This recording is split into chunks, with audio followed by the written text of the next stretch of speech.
Posibleng hindi na raw ma-refund ang perang nanakaw sa mga nabiktima ng scam sa digital bank na GoTyme. Umabot na rin umano sa 4 na milyong piso ang nakuha ng mga scammer. Yan ang agenda report ni Agatha Gregorio. Isang buwan na ang lumipas mula nang nai-report ang isa sa mga scam gamit ang e-wallet na GoTyme. Pero dumarami pa rin ang mga apektado rito at nasa 4 na milyong piso na umano ang nakuha sa halos 100 biktima. Sa isang biktima pa lamang na si Edeline, higit 260,000 pesos na raw ang nakuha dahil 6 na transaction ang ginawa, 5 para sa 50 pisong cash transfer. Tatlong transactions yung nangyari. So, una-una 50K, another 50K. So, during that time, medyo hindi ko na alam gagawin ko. Ano uunahin ko? Mag-contact sa GoTyme? Hayaan ko lang bang maubos yung money ko? Parang nakaka-frustrate lang kasi ang bilis eh.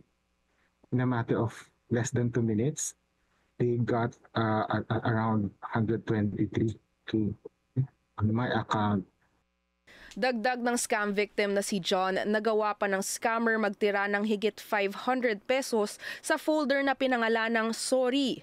At posibleng manatili ang balance niya sa mahigit 500 lang dahil na-email na ang karamihan ng mga scam victim na hindi posible ang refund.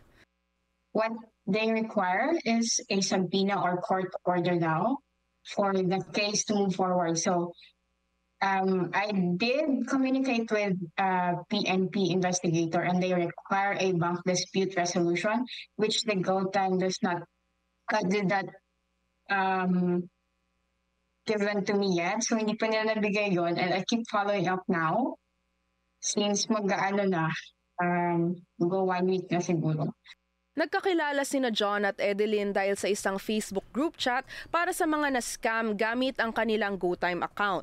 At kine-question nila bakit hanggang January 6 ay may nadadagdag pa sa kanila kahit December 17 pa raw ang unang naiulat na kaso ng scam sa app. Sunod-sunod na ngayon ang babala sa app na huwag mag-click ng anumang link na galing sa GoTyme. Pero reklamo ng ilang biktima, December 29 pa sinimula ng bangko ang paglabas nila ng mensaheng ito. Kaya umabot sa higit 90 ang miyembro ng kanilang group chat.